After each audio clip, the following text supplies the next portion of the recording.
საქართველოს ვიცე-სპიკერის განცხადებით აჭარის ტელევიზიის ქონება ტელევიზიას უზურპრუქტის წესით გადაეცემა. ტელევიზია საზოგადოებრივი მაუწყებლის ბიუჯეტის არანაკლებ 15%-ით დაფინანსდება. შეიქმნება 5-კაციანი მრჩეველთა საბჭო, რომლის დაკომპლექტებაშიც აჭარის უმაღლესი საბჭოს უმცირესობისა და უმრავლესობის წარმომადგენლები მიიღებენ მონაწილეობას, თუმცა გარკვეული საკითხების შეთანხმებისას ისინი საზოგადოებრივი მაუწყებლის სამეურვეო საბჭოზე იქნებიან დამოკიდებული.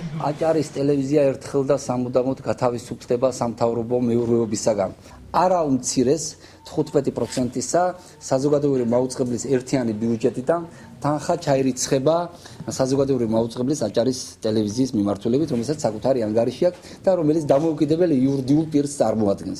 იურისტებისა და კანონპროექტის ინიციატორთა მთავარი შენიშვნები სწორედ მრჩეველთა საბჭოს ჩამოყალიბებასა და ფუნქციებს ეხებოდა.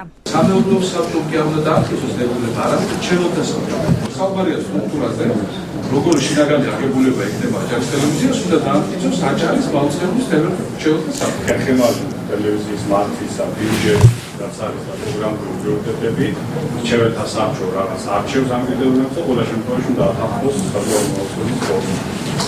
იაში ეს მაინც გამოდის მრჩეველთა საბჭო და აგონია რომ თულადიდოს ეს ტერმინი შეშორება. ამ ტერმინის ირგვლივ რა თქმა უნდა მსჯელობა მიდის, მე მახსოვს ბატონი გენოს რეაქცია ამ ტერმინთან დაკავშირებით, აი რაც სოსოს გავეცი პასუხი, მე გეთანხმებით რომ ვიფიქროთ ამ ტერმინის ირგვლივ. აჭარის ტელევიზიის დირექტორი საზოგადოებრივი მაუწყებლის სამეურვეო საბჭოსა დამოუკიდებულების მთავარ საფრთხეთ საკადრო ცვლილებებს ასახელებს.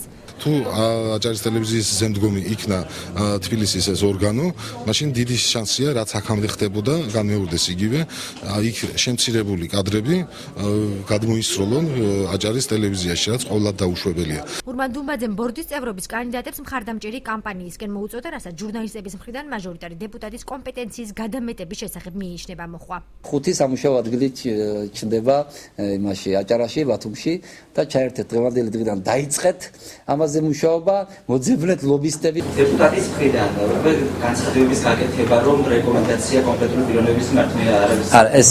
ეს ახლა მოახდენს გავლენას საომავლოდ ბორდის საბჭოზე, ან უმაღლეს საბჭოს წევრებზე, ვინც მინდა მიიღოს გადაწყვეტილება. აჭარის უმაღლესი საბჭო მათ მიერ ინიცირებული კანონპროექტის გამოთხოვას ახალი კანონპროექტის შესწავლისა და შენიშვნების გათვალისწინების შემდეგ ეგმავს.